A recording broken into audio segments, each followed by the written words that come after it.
Alhamdulillah, wa salatu wa salamu ala rasulillah, wa ala alihi wa sahbihi wa man wala.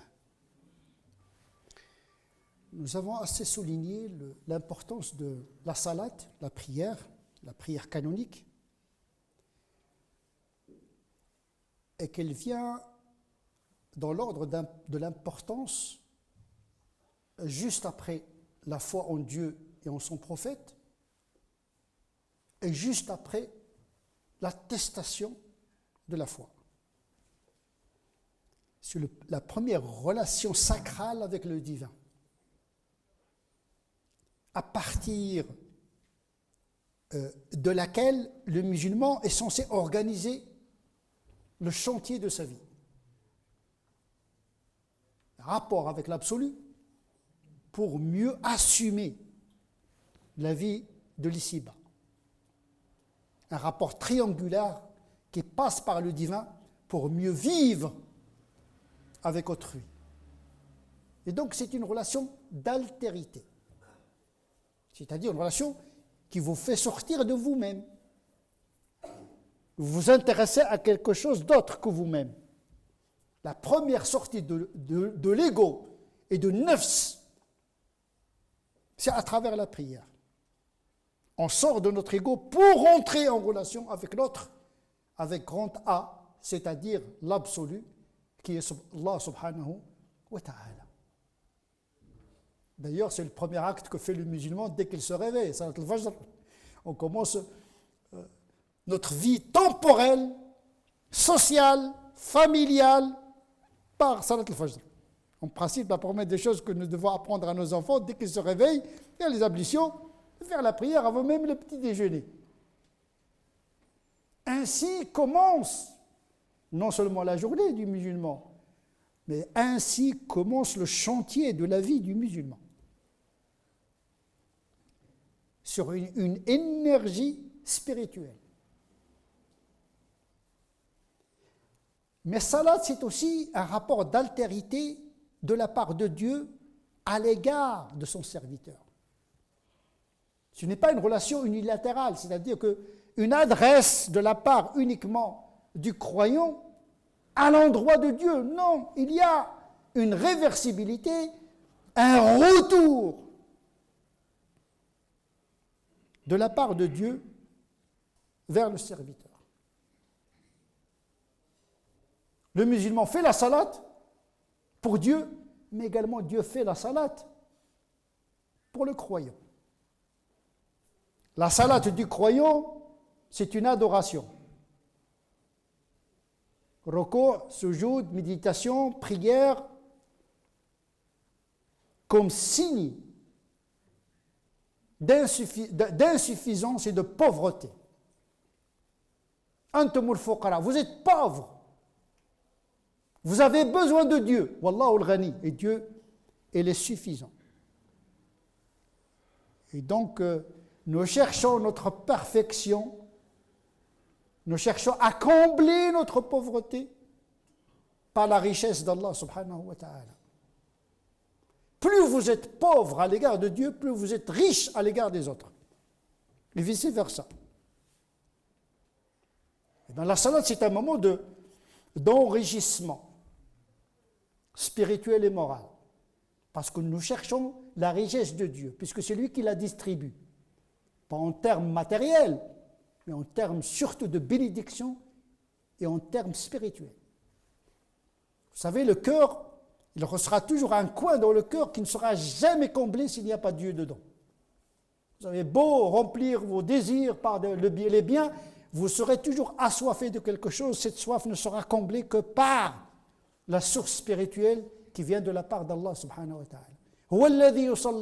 C'est lui qui fait la salat pour vous. Mais la salat pour vous, dans le verset, c'est une bénédiction, c'est une salutation, c'est un pardon. Vous vous adressez à Dieu, mais Dieu également s'adresse à vous par ses bénédictions, son soutien, ses lumières, afin de vous guider. Il a même missionné les anges pour prier pour les humains et notamment pour les croyants.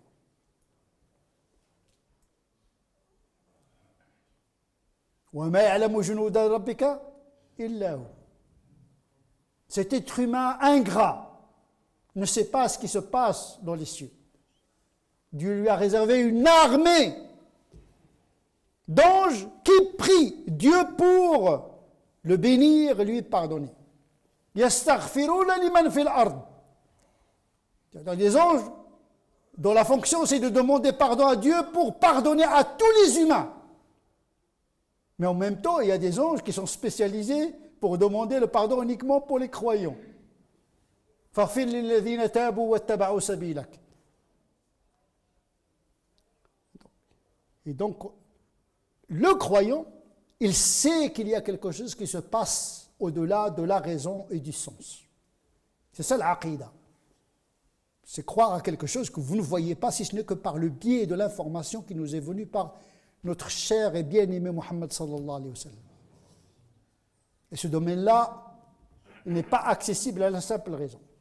D'où l'importance de Muhammad sallallahu alayhi wa sallam dans cet édifice. Parce que même dans la prière que nous faisons, on fait la prière sur le prophète. Allahumma salli ala Sayyidina Muhammad. Lui aussi, il a besoin de la prière, que nous prions pour lui, pour que Dieu prie pour lui, c'est-à-dire prie sur lui dans le sens de lui pardonner, le bénir et le saluer.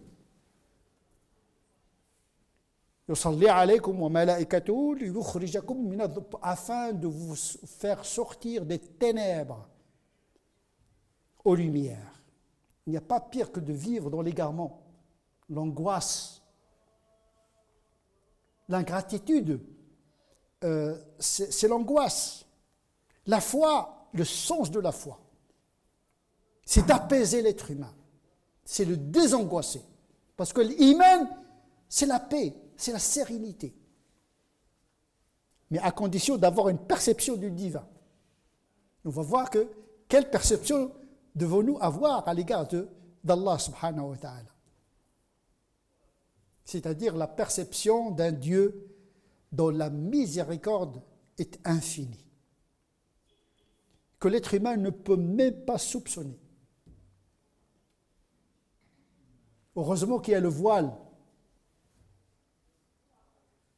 C'est pour cette raison, le jour du jugement dernier, les gens vont découvrir l'absoluité de sa miséricorde, à tel degré qu'on dit que même le diable, Shaitan, il espère être touché par cette miséricorde. Parce que le diable n'était pas diable au départ, il est devenu après. Ça veut dire que Dieu n'a pas créé le mal est accidentel, parce que Shaitan au départ, il était bon, mais là, il a dérapé. Comme les humains, quand ils dérapent, ils font déraper les autres. Shayatinul insi wal jinn.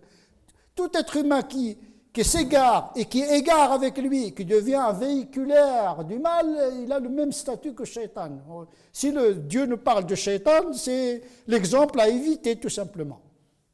L'arrogance et l'orgueil.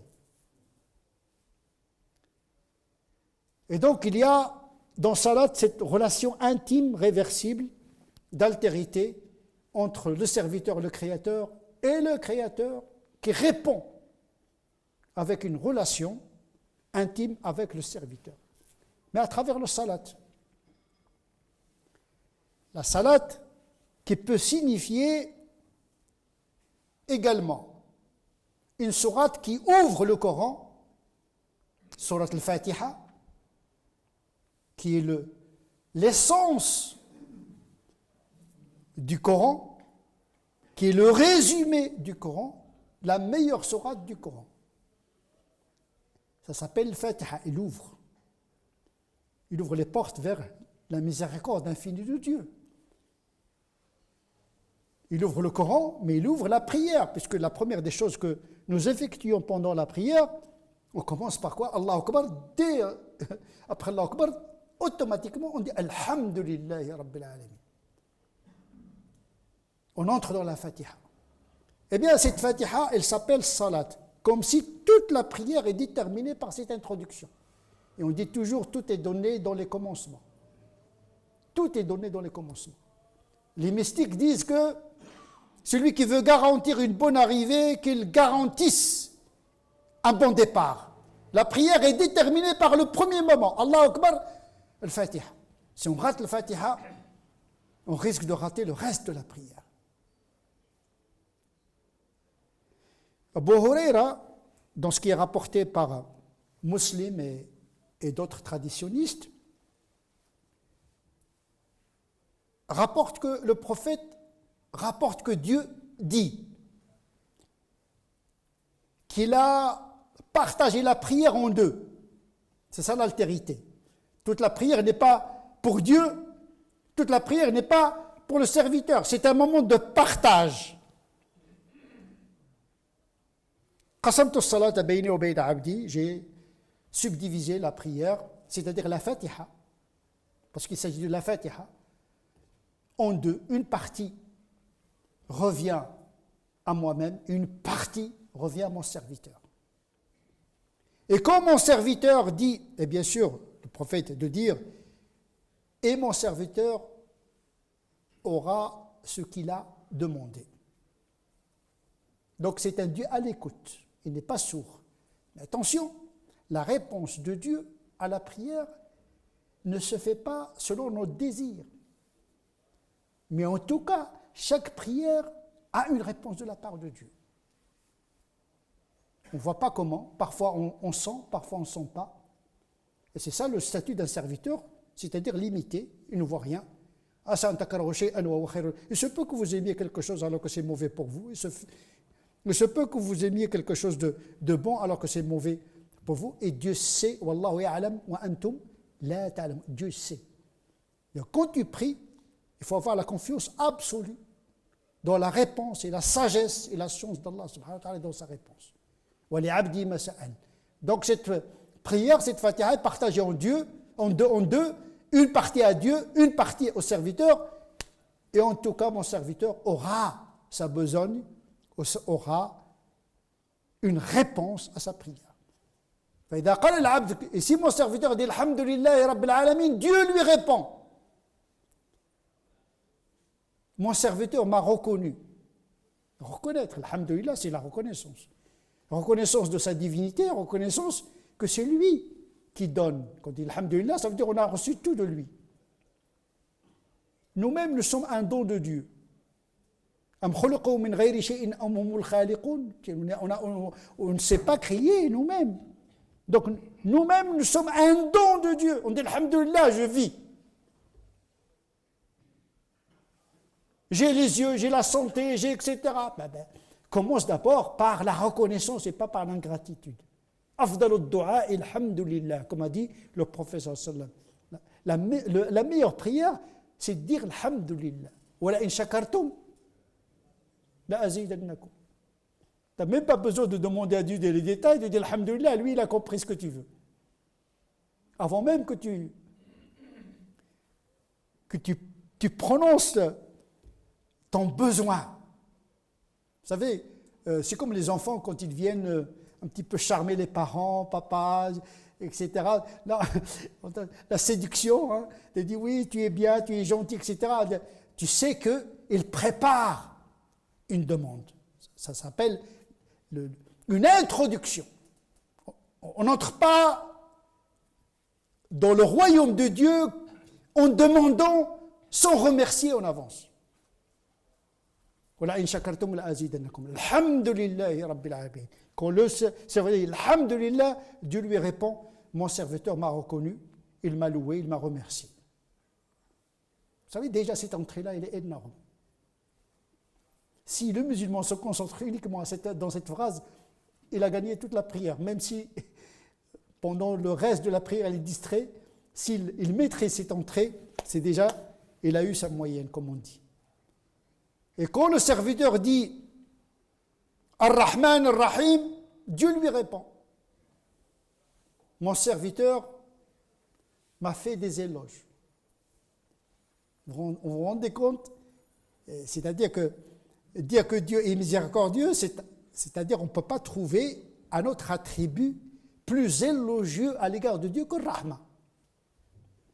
C'est comme ça que c'est défini dans le Fatiha. Il ne parle pas de colère, il ne parle pas de châtiment, il ne parle pas de dissuasion, au contraire, on entre dans Rahma. La prière, c'est un moment de Rahma.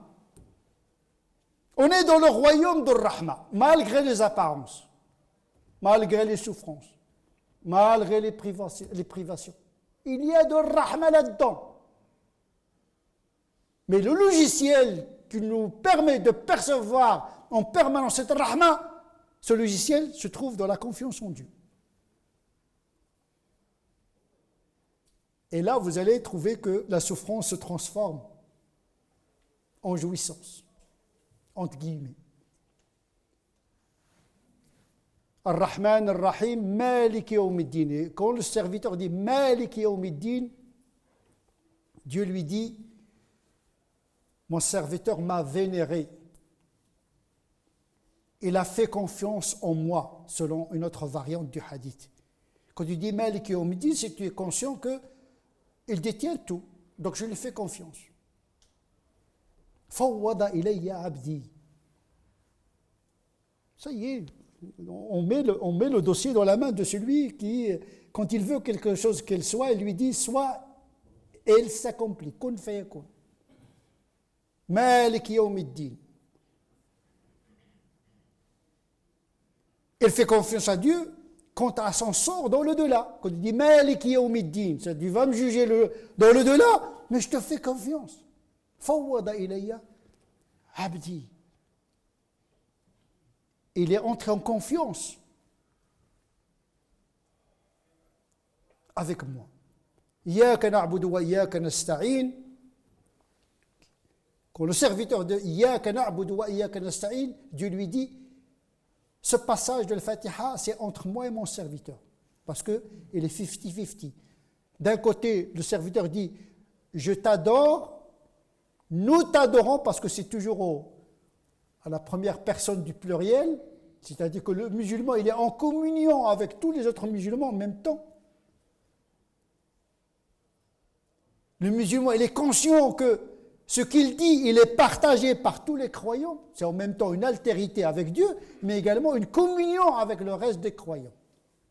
Il utilise le nous. Nous t'adorons. C'est comme, en réalité, il parle au nom de tous les musulmans. Il parle même au nom des gens qui ont oublié Dieu. Malgré tout, nous t'adorons. Malgré tout, nous demandons que tu viennes à notre secours. Parce qu'il y a des gens qui font la prière et des gens qui ne font pas la prière. Mais ça ne veut pas dire qu'ils n'ont pas ce sentiment d'adoration, ils n'ont pas ce sentiment de besoin à l'égard de Dieu. Tu répares la distraction des autres qui, peut-être, ils ont oublié de prier. Allahumma ma asbaha bi min ni'matin aw bi ahadin min khalqik faminka wahdaka la sharika lak. Un dua dans lequel le prophète nous enseigne de remercier Dieu pour tous les bienfaits de tous les humains. On répare ce que les autres ont oublié. C'est une forme d'altérité. C'est-à-dire, je pense également aux autres. Iyyaka na'budu wa iyyaka nasta'in, dans le sens de l'humilité et de l'altérité également. Et Dieu de lui dire, c'est une imploration, c'est un passage de la Fatiha qui est entre moi et mon serviteur aura ce qu'il a demandé. Et quand le serviteur dit, ou le prieur dit, Ihdina as-sirat al-mustaqim, guide-nous vers le chemin droit, et non celui qui suscite ta colère, ni celui qui, dont tu as comblé de bienfaits.